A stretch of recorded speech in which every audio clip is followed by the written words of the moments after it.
Les rencontres d'options, la revue de l'UGIC CGT, Clément Olivier. Bonjour ou re-bonjour à toutes et à tous, troisième volet de ces rencontres de la revue Options en podcast organisé par l'UGIC CGT. Ici en public au CEDIAS Musée Social. On a donc vu que les enjeux de la réduction du temps de travail recoupent l'essentiel ou en tout cas un certain nombre de problématiques majeures de notre époque. Et notamment, comme on a commencé à l'évoquer dans le deuxième épisode, l'environnement et la question de la transition. Alors on va tâcher de voir si le temps libéré peut également être un atout dans les défis écologiques qui se posent à nous. Avec nos quatre invités, Fabienne Tateau, bonjour. Bonjour. Secrétaire nationale de l'UGIC, en charge des questions environnementales et industrielles. Vous êtes par ailleurs conseillère au CESE, le Conseil économique, social et environnemental. À vos côtés, Clem Conversé-Doré, bonjour. Bonjour. Porte-parole du mouvement Alternative à Paris. On verra avec vous les jonctions du monde du travail avec les mouvements citoyens. Également avec nous, bonjour Philippe Viandury. Bonjour. Rédacteur en chef du magazine Socialterre, qui s'est souvent penché à la fois sur les questions du temps et sur celles du travail écologique. Et enfin, Jean-Marie Haribet, bonjour. Bonjour. Membre des économistes atterrés et d'Attaque, ancien maître de conférence à l'Université de Bordeaux. Citons parmi vos nombreux ouvrages le dernier, En finir avec le capitalovirus, l'alternative est possible. C'est paru chez Duno en 2021. Merci à vous quatre d'avoir accepté cette invitation. Fabienne Tateau, si on a anglais cette table ronde de cette façon, c'est parce qu'il ne suffit pas de dire 32 heures, 4 jours de travail, et paf, ça fait de l'écologie. Néanmoins, l'article de Christine Labbé dans ce dernier numéro d'Options montre bien que la réduction du temps de travail et l'utilisation du temps libéré peuvent avoir un impact négatif sur les émissions de gaz à effet de serre. Fabienne Tateau. Oui, écoutez, je pense que c'est l'occasion de peut-être de remettre les bonnes références au bon endroit. Donc, ce qui est craint aujourd'hui, c'est que les salariés qui ont du temps libéré l'utilisent dans des activités qui consomment plus de gaz à effet de serre. Dans les faits, il faut déjà avoir en tête que les 10% les plus riches de la planète, donc c'est pas les ICTAM de France dans l'ensemble, très, très clairement, consomment 4 fois plus que 50% des plus pauvres. Donc, dans la réalité des niveaux d'émissions de gaz à effet de serre, il faut vraiment donc du coup remettre à bonne proportion les responsables des gaz à effet de serre, des émissions de gaz à effet de serre. C'est ce que disait Céline Marty tout à l'heure. Le problème, ce n'est pas les loisirs des pauvres. Exactement. Riches, oui. Alors, je pourrais peut-être dire en introduction que dans la manière de considérer la problématique, on peut la considérer sous un angle de l'individu. Et à ce titre-là, il faut penser les politiques publiques pour aller vers un autre modèle de société. C'est-à-dire il faut donner envie de vivre autrement. Et deuxièmement, pourquoi il faut le faire ? Parce que la réalité du constat que l'on fait sur les causes du dérèglement climatique, c'est bien notamment, c'est plus que notamment, c'est particulièrement l'émission des gaz à effet de serre, et ce sont les entreprises qui sont au cœur de ce système-là, et c'est les modes de production avec une surproduction et une surconsommation totalement inutile. Je voudrais, pour illustrer le propos, prendre l'exemple d'Amazon. En 2021, on a fait le constat, je crois que c'est Oxfam, a fait le constat que tous les jours, l'entreprise détruisait 130 000 produits neufs. Donc vous voyez qu'on a vraiment un énorme problème de modèle de production. À quoi sert la consommation ? À quoi sert la production ? Pour quelle consommation ? Et pour nous, en tant qu'ICTAM, eh bien, ça interroge la finalité de notre travail. Et c'est aussi pour ça qu'on a eu ces dernières années des déclarations de jeunes diplômés, comme on le connaît bien, Agrotech par exemple, qui choisissent pour l'instant la bifurcation parce qu'ils sont en désaccord avec ce que représente aujourd'hui le travail, ce qu'on leur demande de faire dans le travail. Donc nous, bien sûr, on a d'autres propositions à faire valoir. Clem Conversé-Doré, on a beaucoup vu les mouvements climat dans la mobilisation des retraites. Est-ce que cette question de la justice climatique et sociale elle s'articule, j'ai envie de dire, enfin de façon opérationnelle aujourd'hui?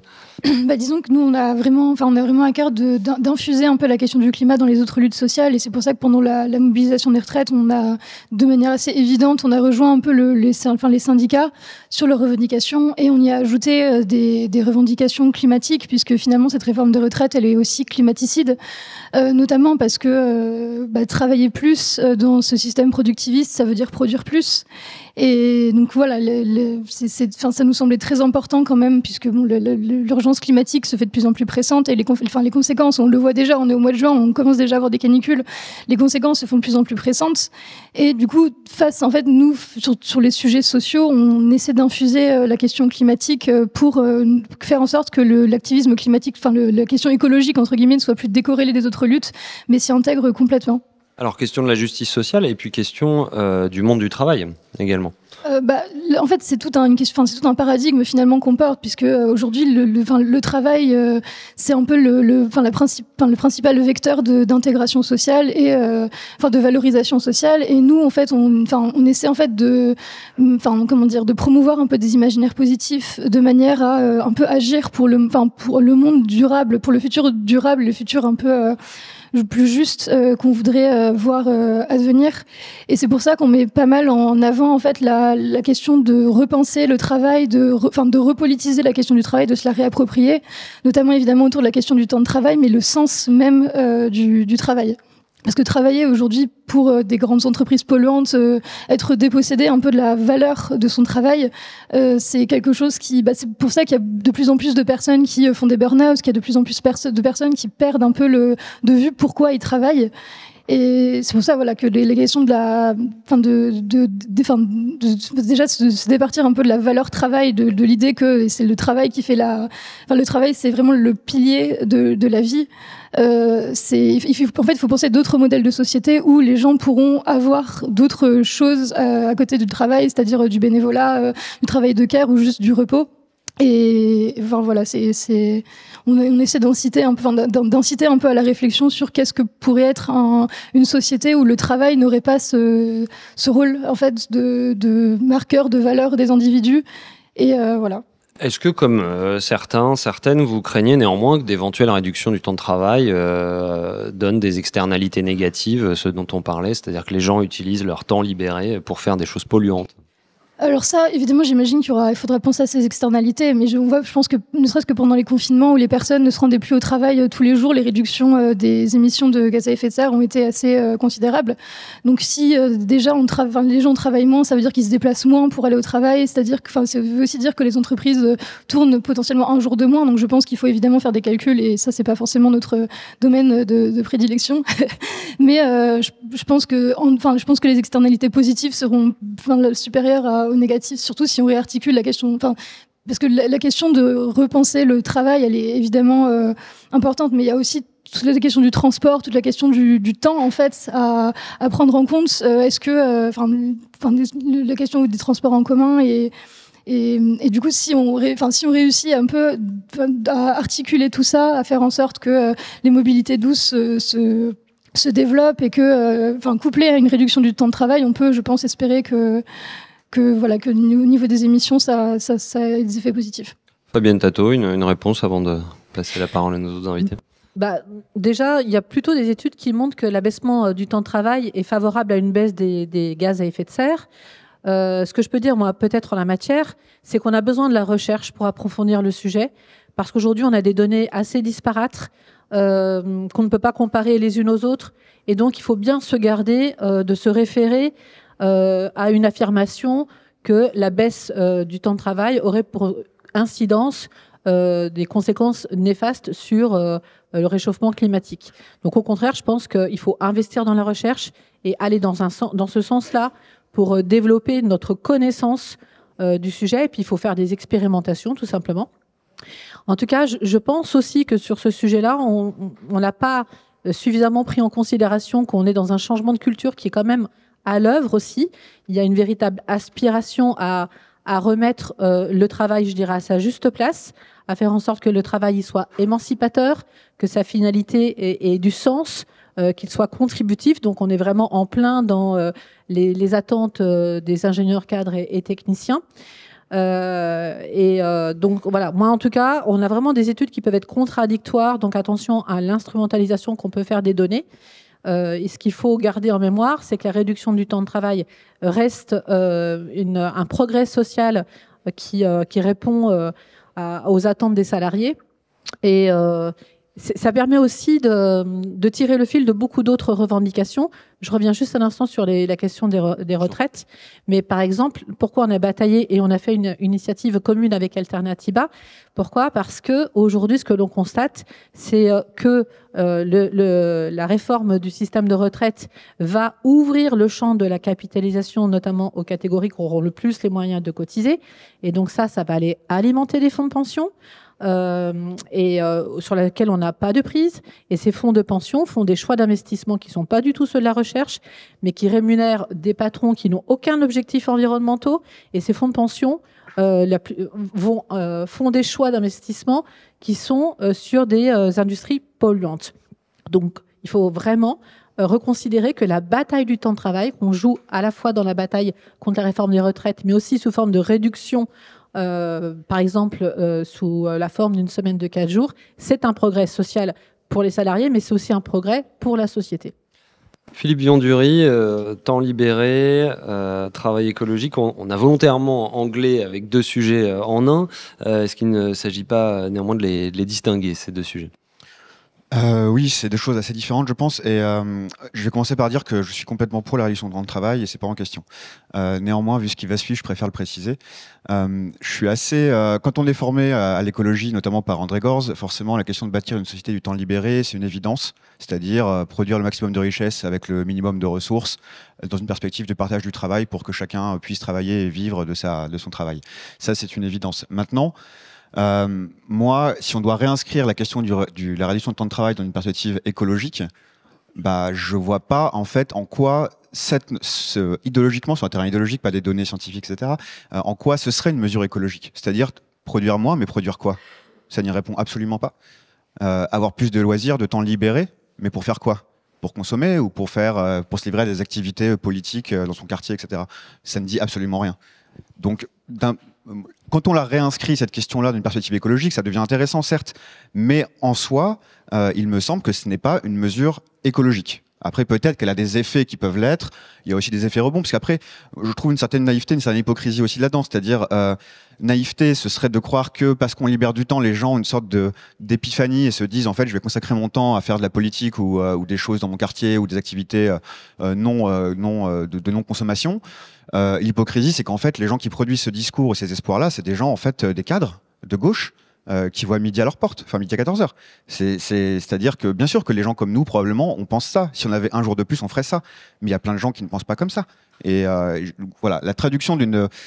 Pourquoi est-ce que la réduction de temps de travail se traduirait dans des activités non consommatrices, non émettrices, etc. Ça me semble pas du tout... Contre l'idée d'un effet domino mécanique, quoi. Voilà, je ne le vois pas. Et en tout cas, à mon sens, il n'y a rien qui prouve que ce serait une mesure qui, en soi, ou une perspective qui, en soi, déclenche quelque chose comme une bifurcation écologique. Et j'aimerais presque dire que c'est une perspective qui est quand même de cadre, c'est-à-dire assez bourgeoise. Aujourd'hui, j'entends par exemple la valeur travail. Moi, je suis pas tout à fait à l'aise avec l'idée qu'il faut remiser la valeur travail. En bon marxiste, la praxis, c'est important. Et en fait, il y a plein de gens aujourd'hui dans la société française qui aimeraient travailler différemment. Je suis pas sûr que le cariste dans l'entrepôt Amazon veuille travailler juste moins. Peut-être qu'il veut avoir un autre métier, une autre perspective, un métier qui a du sens. Une science écologique, par exemple. Donc voilà, je suis dans cette perspective-là. Il me semble que c'est un peu court, on va dire, pour en faire une mesure écologique. D'autant que le travail écologique, c'est autre chose et qui mériterait d'être considéré comme tel et indépendamment de la question de la baisse du temps de travail. Oui, alors le travail écologique, c'est quoi? Alors, assez compliqué à dire. En fait, ce qu'il faut comprendre, c'est que dans l'écologie, il y a différentes perspectives du travail. Globalement, si on doit faire juste un point commun de tous les courants de l'écologie, de gauche en tout cas, puisqu'il y en a d'autres, ce serait l'idée qu'il faut repartir de la question des finalités du travail et en fait même celle des besoins. Tous les courants de l'écologie sont interrogés à un moment ou à un autre sur qu'est-ce qu'un besoin artificiel, qu'est-ce qu'un besoin authentique, radical, peu importe comment on l'a appelé. Et ensuite, dans l'espace, une fois qu'on a identifié la question des besoins de la société, qu'est-ce qui reste comme désir dans la société, des choses qui ne sont pas des besoins. Et dans cette perspective-là, OK, on a ces désirs qui s'expriment dans la société, lesquels on accepte. notamment en regard de leurs impacts écologiques. Voilà, est-ce qu'on accepte que les gens puissent prendre l'avion tous les week-ends? Et bien après, non, c'est pas un besoin, c'est un désir. Et a priori, il n'est pas cohérent avec une perspective écologique. Donc ça, c'est le socle commun, on va dire, des réflexions sur le travail, le lien entre travail et écologie au sein de l'écologie. Mais une fois qu'on a dit ça, on n'a rien dit. Aujourd'hui, par exemple, dans le champ de toutes les traditions de l'écologie, qui vont des plus libertaires aux plus étatistes, des marxistes aux socialistes, etc. Aujourd'hui, il y a par exemple 2 traditions écologiques qui prennent un peu le champ. D'un côté, des libertaires, notamment qu'on représentera beaucoup dans les soulèvements de la Terre, par exemple, qui sont dans des rapports au travail qui sont de l'ordre de la subsistance, c'est-à-dire qui pensent que l'autonomie politique, la liberté des individus et des sociétés repose sur l'autonomie matérielle. Et donc, eux, ils sont une perspective plutôt anti-étatiste qui va resituer le travail dans une perspective, par exemple, agraire, de fabrication des biens courants, dans des petites structures, des localités, fédératives ou pas, etc. Donc, c'est une perspective du travail qui est, en fait, extrêmement exigeante en quantité de travail. C'est-à-dire que quand on repasse quand on casse les grandes chaînes de division du travail au niveau national, etc., c'est très intensif en travail pour satisfaire les besoins, ne serait-ce que fondamentaux. Donc là, il n'y a pas de moins de travail, c'est un autre travail, c'est d'autres perspectives, d'autres liens au travail, mais c'est pas forcément une perspective de moins de travail.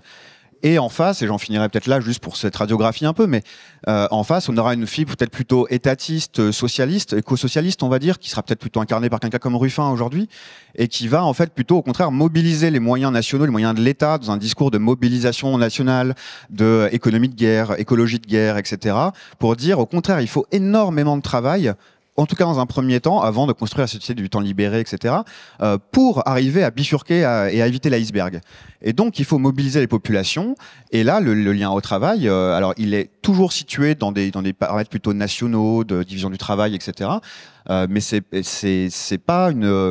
le travail doit retrouver du sens dans une finalité qui est écologique. Mais c'est pas du tout une réduction du temps de travail en soi. Il me semble en tout cas. Donc voilà, c'est juste pour dire que là, le travail écologique ensuite s'ouvre un champ qui est très peu pensé à vrai dire dans l'écologie, qui a des angles morts terribles qui, pour moi, peut rejoindre la réduction de temps de travail. Mais celle-ci, en fait, s'inscrit dans une perspective du travail écologique plus large et de la société qu'on souhaite bâtir. Mais pour moi, ce n'est pas un déclencheur, un domino qui ferait tomber le reste. Voilà, pour reboucler la boucle. Et justement, je voudrais entendre la réponse de Fabienne Tato à ce propos. Oui. J'ai envie de faire une réponse un peu pragmatique, c'est-à-dire repartir du travail tel qu'il est aujourd'hui. Pour ce qui concerne les ICTAM, pour 50%, on travaille majoritairement dans des grands groupes, 50% sont en région Île-de-France. Donc, on a une urgence à agir tout de suite. On le sait, notre temps, il est quand même, l'horizon se rapproche, où on a un risque de basculement de notre société sur des non-retours. Et ce que l'on sait avec certitude, c'est que notre travail, les entreprises ont un impact sur le climat. Donc en fait, nous, en tant que syndicalistes, ce qu'on veut, c'est agir tout de suite sur notre travail pour que celui-ci contribue à intégrer les enjeux du dérèglement climatique et contribue à des solutions. Donc dans ce cadre-là, la réduction du temps de travail, par exemple, ça fait partie des préconisations d'un avis récent du CESE. Donc, comme c'est expliqué, je fais partie de la commission environnement du CESE. On a sorti en janvier un avis sur comment aller sur la sobriété, comment mener des politiques de sobriété. Et dans cet avis qui est élaboré à partir de nombreuses auditions de scientifiques, de sociologues, de travailleurs dans le champ public, il y a 2 préconisations. L'une, c'est de négocier sur les questions environnementales dans l'entreprise. Et la deuxième, c'est d'avoir des accords de réduction du temps de travail. Donc, il y a quand même une réflexion qui est assez approfondie, qui, je pense, crédibilise le fait que la réduction du temps de travail peut être un instrument parmi d'autres.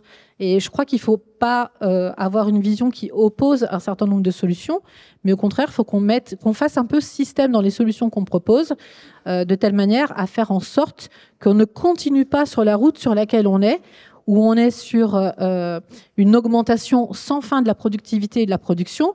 Alors encore une fois, avec des produits qui ne correspondent pas à nos besoins. La publicité, par exemple, est là pour inventer, pour nous créer des besoins.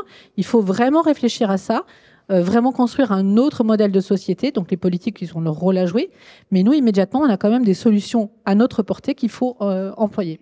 Clem Converset-Doré, même question. Est-ce que faire le pari que travailler moins, c'est écologiquement responsable? Est-ce que ça, c'est une vision centrée de CSP+ de gauche? Je pense qu'en fait, il ne faut pas voir uniquement l'écologie au sens environnemental, entre guillemets, du terme, c'est-à-dire sur les questions des émissions et sur les questions de l'environnement à proprement parler, mais même dans une perspective d'écologie populaire, même pour les personnes qui ont des métiers plus physiques, pour les personnes qui sont du bâtiment, par exemple, le fait de réduire le temps de travail, évidemment, ça va avoir un effet sur leur santé. Et au final, les personnes qui sont le plus vulnérables face aux conséquences du dérèglement climatique, c'est les personnes qui sont, qui ont une santé plus faible, ou les personnes qui, voilà. Et du coup, le fait de faire travailler moins ces personnes-là, déjà, ça les rendra probablement moins vulnérables face aux conséquences du dérèglement climatique. Et je pense que c'est un aspect qui n'est pas à ignorer. Et effectivement, c'est vrai qu'on a tendance, forcément, on a tendance nous-mêmes à avoir une position un peu située parce qu'on fait effectivement des cadres, on a des professions qui sont pas forcément manuelles. Mais je pense effectivement qu'il faut pas opposer un peu ces deux visions-là. Et je pense que je pense effectivement que la réduction du temps de travail en soi ne changera pas tout et qu'il faut l'intégrer dans un ensemble d'autres mesures. Jean-Marie Harribey, en préparant cette émission, j'ai retrouvé un papier à vous de 2010 dans la revue. Alors, c'était pas dans Option, c'était dans Actuel Marx. Vous écriviez ceci: nous savions depuis les échecs du siècle passé que le socialisme sans la démocratie ne pouvait exister véritablement. Nous prenons conscience aujourd'hui que le socialisme sans l'écologie serait voué à l'échec. Et vous poursuivez: pour le dire autrement, la transformation des rapports de production implique celle de la production elle-même. C'est là qu'on en vient à notre sujet. Jean-Marie Harribey. La discussion qui s'est instaurée déjà depuis ce matin, mais à l'instant, envisage simultanément la relation entre travail et écologie d'un point de vue quantitatif et en même temps d'un point de vue qualitatif. Permettez-moi de les séparer juste un instant avant de les relier de nouveau. Je commence par l'écologie. L'augmentation des gaz à effet de serre qui provoque le réchauffement du climat, l'extinction grandissante de la biodiversité, les multiples pollutions de l'eau, de l'air, des sols, etc. Tout ça, toutes ces dégradations sont corrélées avec l'augmentation de la production. Et vous le savez sans doute, l'empreinte carbone de l'humanité ne diminue pas, elle continue d'augmenter. Pas beaucoup, un peu moins vite qu'avant, mais elle continue d'augmenter. Et l'augmentation moyenne de l'empreinte carbone par habitant et par an, c'est aux alentours de 6 tonnes par habitant et par an. La France est à 8,9. L'Europe est à près de 10. Les États-Unis, 24. La Chine, 6. Donc 4 fois moins. Un Chinois moyen a une empreinte de carbone 4 fois moins élevée qu'un Américain moyen. Mais 50% de moins qu'un Français. Bref, voilà les aspects sur le plan écologique, très très rapidement. Et sur la question du travail. Et on va voir le lien immédiatement apparaître avec le précédent élément. La production, qu'est-ce que c'est? C'est une multiplication de la productivité horaire par le nombre d'emplois et par la durée du travail. Et si on a une perspective de très long terme, c'est-à-dire sur les 2 derniers siècles du capitalisme, depuis l'aube de la révolution industrielle, dans notre pays, la productivité horaire du travail était multipliée par environ 30. Les statisticiens qui ont étudié ça sur le très long terme, une multiplication par environ 30. La production par 26. Et s'il n'y avait pas eu une réduction du temps de travail de moitié par rapport à nos arrière-grands-parents, s'il n'y avait pas eu une réduction de moitié de la durée du travail annuelle, par exemple, sur la mesure à l'année, eh bien, il n'y aurait pas eu une augmentation de la population en emploi des 3/4. On a créé 3/4 de plus d'emplois, 75% d'emplois en l'espace de cet intervalle qui s'étale sur près de 2 siècles. Donc, ça veut dire que il y a une relation permanente, et pas que en même temps, aujourd'hui. Il y a une relation permanente entre ces 3 variables reliées à la production. Et donc, si vous reliez maintenant les 2 éléments que j'ai un instant séparés, pour que ça soit pas trop confus, la question écologique et la question du travail, il faut voir donc comment on peut agir sur les éléments qui constituent cette production. Et c'est là donc qu'il faut en venir maintenant à l'aspect qualitatif, parce que l'aspect quantitatif ne suffit pas. Votre pari, c'est que puisqu'il y a un point commun, il faut le résoudre ensemble. Eh bien, exactement. Donc la prise de conscience qu'il y a quelque chose de commun dans le constat du problème oblige effectivement à essayer de le résoudre simultanément dans ces 2 aspects. Et donc, l'aspect qualitatif du travail, bien, ça veut dire que, tout le monde l'a déjà dit, à savoir il doit y avoir des finalités interrogées du travail, c'est-à-dire travailler pour quoi faire, pour plus loin quoi faire. Donc ça pose bien la question des finalités de la production, mais ça, les finalités de la production, pour l'instant, elles sont guidées par l'accumulation du capital et la règle de la rentabilité maximale. Et donc, même si on peut abandonner une vision étatiste de la transformation sociale, en revanche, il n'en reste pas moins qu'il y a une logique globale du capitalisme et donc des rapports sociaux de production qu'il faut interroger. Pour pouvoir justement envisager une transition qui soit digne de ce nom. Et alors, est-ce qu'il y a une condition pour amorcer cela qui relie les deux aspects? J'en vois plusieurs, je commence par en dire une. Je pense qu'il faut une extraordinaire réduction des inégalités pour parvenir à la fois à mettre en œuvre une réduction du temps de travail, c'est-à-dire la financer pour parler prosaïquement, et en même temps une réduction des inégalités pour pouvoir enclencher les investissements massifs nécessaires à une transformation écologique digne de ce nom. Comment faire ? Les données de l'INSEE pour la France, mais on pourrait étendre le raisonnement dans d'autres pays, bien sûr, et notamment à l'échelle de l'Union européenne, les données de l'INSEE nous apprennent, les plus récentes, qu'au sein même du salariat, il y a une explosion des inégalités au-delà de ce qu'en statistique on appelle le 7e décile. C'est-à-dire quand on partage la population en 10e, donc les 7 premiers déciles connaissent des inégalités. Il y a le même nombre de gens dedans, et c'est ça qu'il faut préparer. Voilà. Donc par exemple, il y a pas tout à fait 30 millions de salariés, 27 ou 28. Bon, si on les répartit en 10 dixièmes, donc premier décile, deuxième décile, troisième décile, jusqu'au 10e, eh bien les 7 premiers déciles connaissent une progression des inégalités régulière, linéaire même, c'est-à-dire comme si vous aviez une droite tout à fait droite, j'allais dire. Bon. Et à partir du 8e décile, c'est-à-dire des 80, 90 et 100%, donc au-delà, eh bien, ça explose de manière vertigineuse. Et on retrouve la même progression des inégalités lorsqu'on élargit le champ de l'étude, quand on parle non plus seulement des salaires, mais des revenus distribués aux ménages. On a la même progression qui est relativement linéaire jusqu'au 7e décile, et paf, ça explose à partir du 8e et forcément encore plus au 9e et encore plus dans le 10e. Et donc là, il y a une réduction possible des inégalités pour dégager des masses de financement pour pouvoir payer une réduction du temps de travail, parce que si on conçoit que la réduction du temps de travail doit se faire au moins pour les bas salaires, sans réduction du montant absolu de ces salaires-là, il faut bien qu'il y ait des prélèvements quelque part ou une moindre progression des inégalités. Donc on peut chiffrer, c'est assez facile à faire, qu'on peut dégager, si on ramène les inégalités dans une proportion qui serait simplement, au lieu d'être de 1 à 100 ou 200 ou 300, on ne sait même plus où ça s'arrête, si on les ramène dans un peu moins de 1 à 10, mettons, j'ai calculé de 1 à 6, on prélève exactement la somme qu'il nous faut pour assurer, selon tous les experts internationaux, pour assurer la transition sociale et écologique. C'est-à-dire qu'on sait aujourd'hui qu'il nous faut 5% de la richesse monétaire pour financer tous les investissements dont on a besoin. 5% pour la France, ça fait grosso modo 125 à 130 milliards d'euros par an. Et donc ça correspond à 5% de notre produit intérieur brut. Et ce type de réduction d'inégalité, on n'est pas dans quelque chose d'extrémiste. Là, on est dans le programme historique de la social-démocratie.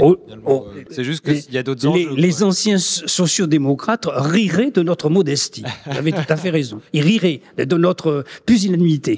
Voilà. Bon, mais par rapport aux inégalités qui existent maintenant, ça serait un drôle de pas en avant. Et alors, donc ça permet aussi de faire un lien avec ce dont on parle. Je ne quitte pas la relation absolument indestructible entre travail et écologie.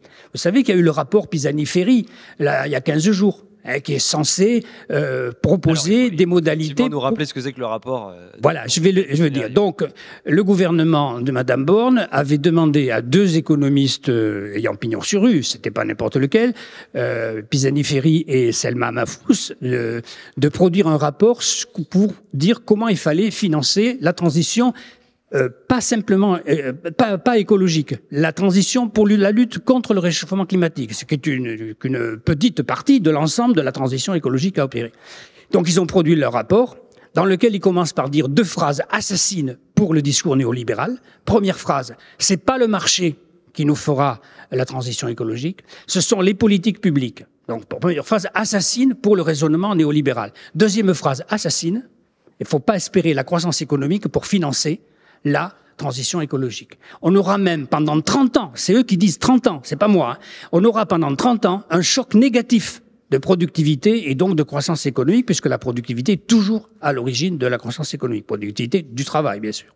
Et donc, c'est pour ça que ça a été immédiatement retoqué par le gouvernement dans l'heure qui a suivi, parce que justement, deux hypothèses clés du néolibéralisme, on aura toujours la croissance pour financer tout ce qu'on voudra, et puis on pourra emprunter, continuer à emprunter sur les marchés financiers qui sont prêts à nous prêter. Donc ces deux éléments-là sont légèrement battus en brèche. Quand je dis légèrement, c'est un euphémisme.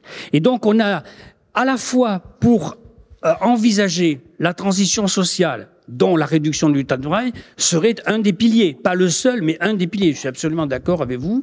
Et à la fois aussi pour financer l'amorce d'une transition écologique, en sachant que la lutte contre le réchauffement climatique n'est qu'un aspect de la transition écologique. Et même Pisani-Ferry le disent, avec sa collègue, ils le disent, parce qu'ils chiffrent à 67 milliards le coût de la lutte contre le réchauffement climatique par an, 67 milliards par an. Or, ça ne représente que la moitié de ce dont on a besoin pour financer tous les investissements de transition écologique.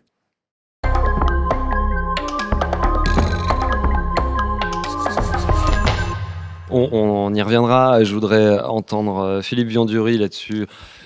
Tout ce que vient de développer Jean-Marie Harribey, ça concerne finalement à la fois nos écolos étatistes et anti-étatistes. Est-ce que cette dichotomie, elle ne s'efface pas là, sans chercher à être irénique et à réconcilier tout le monde?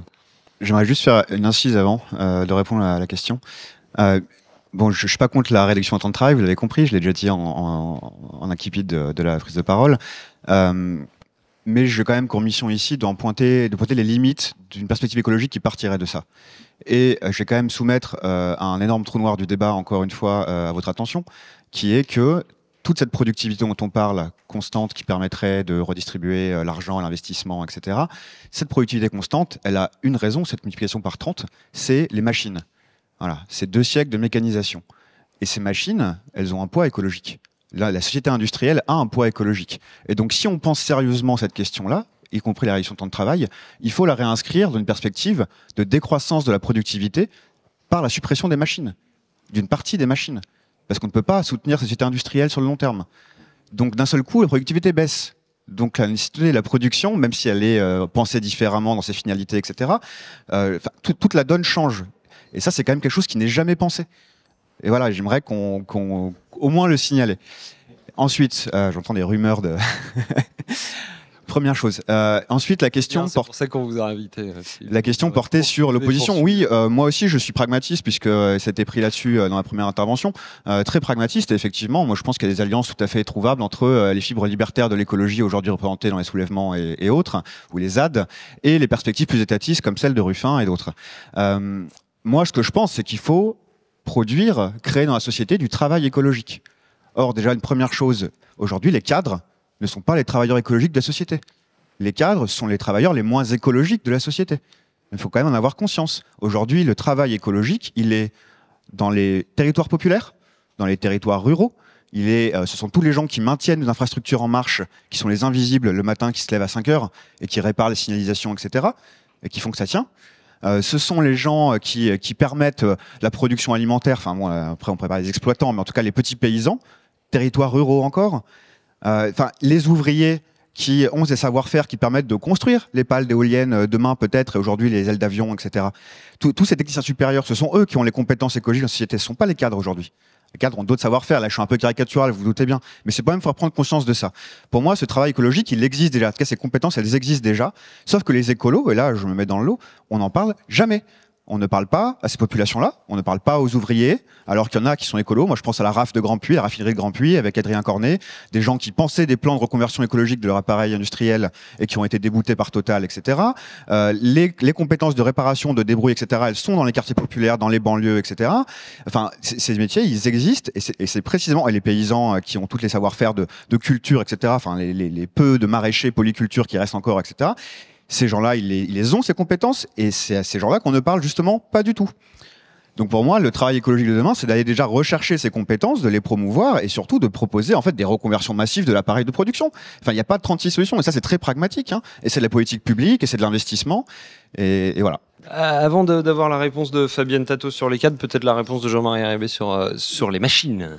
Oui, alors je suis absolument d'accord avec toi pour dire qu'il y a un immense chantier à creuser, mais il n'y a pas rien non plus. Et je soutiens l'idée que toute l'histoire ouvrière, toute l'histoire salariale est traversée par la combinaison, à des doses plus ou moins variables selon les moments, selon les pays, etc., à la combinaison de ces recherches de sens du travail, de mise en cause de ces finalités, pas produire toujours n'importe quoi, et ça, on l'a pas inventé. C'est pas nous, écolos du 21e siècle, qui l'avons inventé. Ça, c'est inscrit dans toute l'histoire ouvrière. C'est inscrit dans toute l'histoire ouvrière. C'est inscrit dans les premières batailles. Et quand les Luddites brisent leurs machines, ils avaient déjà ces idées en tête. Bon, on sent à quoi servons-nous, que faisons-nous. Donc, c'était déjà, bon, la réponse était peut-être pas, a pas peut-être été suivie des faits, mais le questionnement, il est déjà présent. On peut pas dire que nous inventons la Lune à chaque tournant d'année. Donc, je pense qu'il y a des choses à retrouver et bien sûr à approfondir. Et autant je pense que les recherches individuelles par petits groupes locaux ont toutes leurs valeurs et toutes leurs nécessités, autant je pense qu'il faut aussi penser les logiques d'ensemble. Et c'est cette articulation entre les logiques d'ensemble, c'est-à-dire l'exigence d'une planification qui est un contenu démocratique avec la multiplication des initiatives dont tu parles, qui peuvent porter une voie d'avenir. Opposer les uns aux autres, là, d'abord, les dominants s'arrangeront pour les opposer et donc pour nous dire que la planification date de notre siècle ou bien que les initiatives locales ne servent qu'à nous amuser, etc. Bon, il y aura tout un tas de discours que tiendront les dominants pour dévaloriser à la fois une branche de la transformation et l'autre branche. Donc je crois qu'il faut tenir les deux bouts. Et c'est pour ça que la réduction du temps de travail, elle a non pas en soi, tu l'as dit, elle n'est pas en soi, elle n'est pas la baguette magique, mais elle est la condition nécessaire. Comme toute condition nécessaire, elle n'est pas suffisante. Elle ne devient suffisante que si la réduction du temps de travail, et c'était dit ce matin dans la table ronde matinale, que si la réduction du temps de travail est accompagnée inextricablement de la réflexion et du changement du contenu du travail, du contenu de la production. Donc là, je ne crois pas qu'il y ait de position. Alors, c'est vrai que traditionnellement, les organisations qui ont porté, on va dire, pour schématiser les choses, l'aspiration sociale au sens traditionnel, et puis les associations, les organisations qui ont porté la dimension proprement écologique, n'ont pas eu encore un terrain de collaboration, d'entente suffisante. Absolument d'accord. Mais perpétuer l'opposition entre les deux axes de la transformation de la société me paraîtrait suicidaire. S'il y a quelque chose qu'on a gagné dans la bataille des retraites que finalement, en termes législatifs, on a perdu, il y a au moins une chose qu'on a gagnée, c'est qu'il n'y avait pas une manifestation. Moi, j'ai fait les 14 manifestations, bien sûr, toutes dans mon coin, bien sûr. Je ne suis pas venu manifester à Paris, mais j'ai vu chaque fois des pancartes et des slogans qui alliaient les deux dimensions. À savoir, oui, on veut refuser la retraite à 64 ans et en même temps, on veut une autre finalité à notre travail. Et je pense que ce que n'a pas compris le gouvernement, c'est le déni du travail, de la réalité du travail, qui était le ferment de sa réforme. Et ce déni-là, aussitôt, les travailleurs l'ont compris, et à tel point que 90%, si on en croit les études, comprenaient cela. Et 90% des travailleurs et les 3/4 de la population, dans son ensemble. Donc ça veut dire que la question de l'articulation du mode de développement, c'est-à-dire des rapports sociaux, qu'il faut absolument renverser, et sa liaison avec la question de la sortie du productivisme sont inextricablement liées. Si nous ne réussissons pas à les lier, alors je pense que la classe dominante a encore de beaux jours devant elle. La réponse de Philippe Viandet. Très très court. Juste la fonction de la dualité, ça peut être d'opposer ou de compléter. Moi, dans mon prisme, c'est la complétude. Donc, c'est pas du tout, si j'ai été mal compris là-dessus, voilà. C'est vraiment une question de se compléter les deux. Partant, là, je joue aussi un rôle, mais j'ai une audience qui est particulière, etc. Et la fonction que je m'octroie ici devant vous, c'est aussi de vous secouer, parce que selon moi, il y a un confort en tant que cadre ou que profession privilégiée ou que classe moyenne supérieure à penser que de nous viennent les solutions, que nous savons les perspectives écologiques qu'il faudrait donner à la société, etc. Et qu'au fond, on pourrait tous moins travailler, etc. Mais il me semble que c'est aller vite en besogne, c'est mal considérer sa position sociale, la nature de ses professions, qui sont ici représentées certainement, et mal se représenter ce qu'il y a de l'autre côté de la barrière, qui sont les classes populaires, qui en fait, de facto, sont plus écolos et se représentent peut-être très différemment la question de la réduction du temps de travail. Donc moi, c'est juste une fonction un peu de provocation, et voilà, je voulais surtout pas être mal compris, et encore une fois, j'ai répété que j'étais pour la réduction du temps de travail. Tu me permets une phrase. Voilà. Et je pense qu'il faut distinguer la quantité de travail en nombre de personnes au travail et le nombre d'heures, parce que tu peux avoir la même quantité d'heures réparties sur un beaucoup plus grand nombre de personnes, et c'est ça. Chers amis, Oui, voilà. un superbe duo de bretteurs. Je voudrais entendre Fabienne Tato également sur les. Philippe Viandury vous dit les cadres ne sont pas les travailleurs écologique. Votre réponse? Je vais m'inscrire en faux sur ce sujet. D'abord, on peut interpeller la notion de cadre, parce que la définition peut être différente d'un pays à l'autre. Et en France, ceux qu'on va qualifier de cadre, encadrent ou n'encadrent pas, ont différents niveaux de fonction dans l'entreprise, ont différents métiers. En tout cas, ce qui est sûr, c'est que dans l'entreprise, quand on est en position de cadre ou d'encadrement, nous, c'est vraiment ce sur ça que c'est notre levier, c'est qu'on considère que ces salariés-là, ils ont un impact sur le travail. Non seulement ils ont un impact sur leur travail, sur les propositions que peut faire une entreprise ou ses stratégies, pour peu qu'on les gagne, parce que ça reste une bataille gagnée, ils ont un impact sur le travail des autres. Et nous, ce qu'on a pu percevoir, notamment vraiment en grand, je dirais, depuis plusieurs années, 5-6 années, c'est qu'il y a une attente, mais une attente très très forte des cadres, de l'encadrement. Nous, on va dire des ICTAM, parce qu'on est beaucoup plus englobant. En tout cas, tous ceux qu'on va mettre un petit peu du côté des professions intellectuelles, si je puis dire, pour faire un raccourci. Mais il y a une attente très forte. Et c'est pour ça qu'on a développé la proposition du radar travail et environnement, c'est pour agir dans nos entreprises de telle manière à pouvoir reprendre une capacité de proposition sur les stratégies d'entreprise qui aujourd'hui font du greenwashing, font de la RSE, ne veulent aucune obligation. Or, on le sait, si on veut changer la donne, il faut créer, il faut aller vers des obligations plus fortes, il faut pouvoir exercer une pression sociale. Donc moi, ce que je réaffirme ici, c'est que les cadres, ils sont vraiment en attente de ça. Il y a plusieurs sondages qui en attestent. Et je ne sais pas si je peux très formellement expliquer le radar. Effectivement, c'était la question que je voulais vous poser, c'est qu'on voit la nature des enjeux qui est telle qu'on se demande si le mouvement social est équipé pour affronter ça, pour faire changer les choses là-dessus, ou s'il y a nécessairement besoin d'une impulsion du politique. Non, là on a vraiment... il y en a certains qui théorisent le fait que les organisations syndicales ne vont intervenir que sur le champ des conditions de travail, s'occuper du social et pas du tout des stratégies d'entreprise.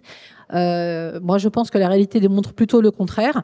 En tout cas, pour ce qui est de l'UGICT, on a développé le projet du radar travail-environnement qui permet aux salariés dans les entreprises, dans les administrations, dans les collectivités territoriales, on n'en parle pas assez, mais dans l'utilité sociale du travail de l'encadrement. Ce sont aussi des fonctionnaires qui vont intervenir sur le champ des politiques publiques. Ce sont aussi des fonctionnaires qui vont avoir un impact sur l'éducation. Donc en fait, on a vraiment une utilité pour aller vers un changement qui va dans le sens de faire front par rapport au dérèglement climatique. En tout cas, pour ce qui est du radar, c'est un outil qu'on a développé qui s'articule autour de 2 questionnaires qui vont permettre, pour le premier, de faire un état des lieux de la politique environnementale avec l'appui des équipes syndicales et des élus des CSE. Et dans un deuxième temps, un questionnaire pour les salariés où on va les mobiliser sur leurs propositions, sur la vision de la politique de l'entreprise, sur les questions environnementales, sur leurs besoins de formation. Et ensuite, on a une 3e étape qui est très importante et qui est, à mon avis, très fondamentale par rapport à notre syndicalisme parce qu'elle vise à avoir une démarche extrêmement démocratique. Cette 3e étape, c'est de réunir ces salariés qui ont participé à notre questionnaire. Et c'est eux qui vont choisir les propositions qu'ils veulent voir être mises en place dans leur entreprise. Donc, je ne sais pas si on mesure bien l'inversion que ça signifie aujourd'hui par rapport au fait que les salariés aujourd'hui, et y compris leurs élus, on est mis en position d'écoute par rapport aux propositions des entreprises, mais on ne donne pas la voix au chapitre. Donc là, c'est quand même quelque chose de fondamental qu'on est en train de mettre en place. Donc moi, je pense qu'au contraire, les cadres, dans leur ensemble, se montrent extrêmement intéressés à pouvoir agir sur ces sujets-là. Ils ont extrêmement à cœur d'avoir un travail qui contribue à contrer le dérèglement climatique. Et donc, je pense qu'il ne faut absolument pas opposer les visions. Clem Conversé Doré, réponse à tout ce qui a été dit. Ouais, bon, alors c'était super dense, mais je vais essayer de condenser. Déjà, je tiens à rappeler quand même qu'il y a l'urgence climatique et que face à ça, on n'a pas trop le temps de théoriser, on n'a pas le temps. Enfin, évidemment, c'est nécessaire, mais en fait, je pense que chaque levier qu'on peut avoir est bon à prendre et qu'évidemment, comme je disais, la réduction du temps de travail, c'est un des leviers qu'on peut avoir, même si ce ne sera pas la solution absolue. Et je sais pareil, en ce qui concerne le fait de parler aux classes populaires, je sais que le mouvement climat traditionnellement a du mal à leur parler, et c'est d'ailleurs pour ça qu'on essaie de plus en plus, typiquement Grand Puy, Adrien Cornet, on était en présence avec les syndicats au moment où Total a voulu lancer un plan social sur le site de Grand Puy, justement au prétexte de transition écologique, ce qui était complètement faux. Et c'est pour ça justement que je pense que l'enjeu aujourd'hui, c'est déjà, est-ce qu'on peut attendre des choses du politique ? Je garde l'espoir malgré tout, puisque je pense que sans solution globale, systémique, on ne pourra pas changer les choses. On pourra effectivement faire évoluer même de manière localisée, mais on ne pourra pas changer globalement le système. Et aujourd'hui, effectivement, on est face à un gouvernement qui est dans même plus une inaction climatique, un sabotage climatique. Donc à ce niveau-là, on n'a pas, en tout cas, de ce gouvernement quoi que ce soit à attendre. Mais effectivement, voilà, je pense que c'est pas parce que, là, tu disais que les cadres effectivement étaient derrière des machines et qu'il fallait réduire le nombre de machines. Là, on est plutôt dans la tendance inverse, c'est-à-dire que là, on nous parle d'avion vert, on nous parle d'augmentation, on nous parle de technosolutionnisme, de comment résoudre la crise climatique avec la technologie. Je pense que le fait de réduire le nombre de machines, et puis les cadres, c'est pas uniquement des gens qui sont derrière les machines, il y a les profs, il y a tout le système de la santé. Enfin, je sais que c'est pas ce que tu disais, mais je pense que qu'il faut, en fait, il faut vraiment penser le mouvement social en termes d'alliance, faire des ponts entre les luttes, entre le mouvement écologiste, le mouvement syndical, les mouvements féministes, antiracistes et tout ça, pour justement pouvoir faire front face à un gouvernement face à la dérive autoritaire évidemment du gouvernement, mais face à un gouvernement qui est de plus en plus néolibéral. Et voilà, c'est principalement ce que je voulais dire. Une machinerie complexe, Jean-Marie Arribet, pour ouvrir sur cette fin d'émission, une machinerie complexe dont on parle malheureusement assez peu, c'est la monnaie. Dans ce livre, En finir avec le capitalovirus, le troisième pilier de vos perspectives, c'est de socialiser la monnaie. Malheureusement assez rapidement, mais peut-être une ouverture là-dessus. Ouais, bon, ça veut dire que depuis maintenant l'aube ce qu'on appelle le néolibéralisme, la monnaie, qui est par essence un bien public, a été quasiment privatisée.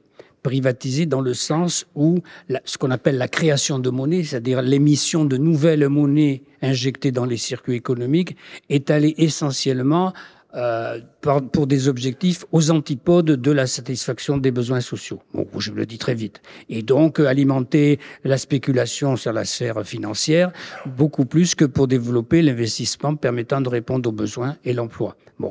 Donc, c'est en ce sens-là que je dis qu'il y a eu une sorte de privatisation de la monnaie et qu'il faut donc retrouver le contrôle public démocratique sur l'émission de monnaie et donc la conduite au jour le jour de la politique, ce qu'on appelle la politique monétaire. Bon. Voilà, pour dire la chose en deux mots. Et on en a vu une illustration très concrète pendant la pandémie du Covid, où vous savez que le traité de Maastricht interdisait à la Banque centrale européenne de prêter directement aux États, obligeant ceux-ci à aller se financer par emprunt sur les marchés financiers, au lieu de faire appel, comme traditionnellement, à leur banque centrale. Bon.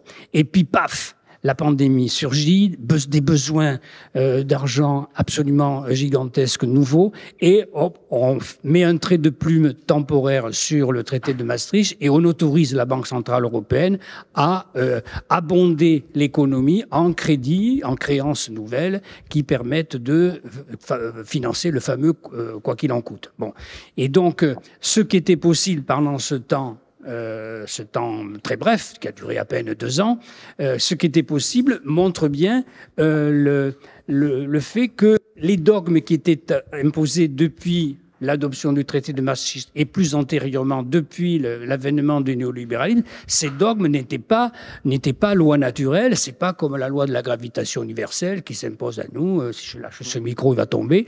En revanche, la restriction de la politique monétaire à des seules fins financières, à des seules fins de garantie que l'inflation ne viendra pas rogner l'intérêt qui est versé aux détenteurs de capitaux, cette restriction-là n'est plus tenable. Et donc, socialiser la monnaie, ça veut dire, pour répondre à votre question, ça veut dire récupérer la maîtrise de l'outil monétaire parce que nous vivons dans des économies monétaires. Et le monde entier vit dans une économie monétaire. Il n'y a plus d'économie de troc. Il n'y a que des économies monétaires. Et donc, pour pouvoir continuer à participer à ce type d'économie, qu'elle soit capitaliste ou non. Mais si demain matin une économie socialiste interviendrait, on ne supprimerait pas la monnaie. Et donc, il faut bien vraiment en maîtriser le contrôle, l'émission et la conduite. Chose nécessaire pour assurer une transition et dont on ne parle malheureusement pas assez. Merci à vous quatre, Fabienne Tato de Lugict, Clem Converset-Doré d'Alternativa Paris, Philippe Vionduri de Socialterre et Jean-Michel Haribet des économistes atterrés et d'Attaque. Merci à Caroline Blanchot et à toute l'équipe de Lugict qui a préparé cette série d'émissions, équipe dont je ne suis que la face émergée. Merci également au CEDIAS Musée Social pour cette belle salle et ses moyens techniques avec derrière les machines et à la réalisation mon camarade Stéphane Dujardin. Amis auditeurs, merci de nous avoir écoutés jusque-là. C'est également le moment de vous abonner à ce podcast pour ne jamais manquer un épisode. On se retrouve très bientôt. Salut!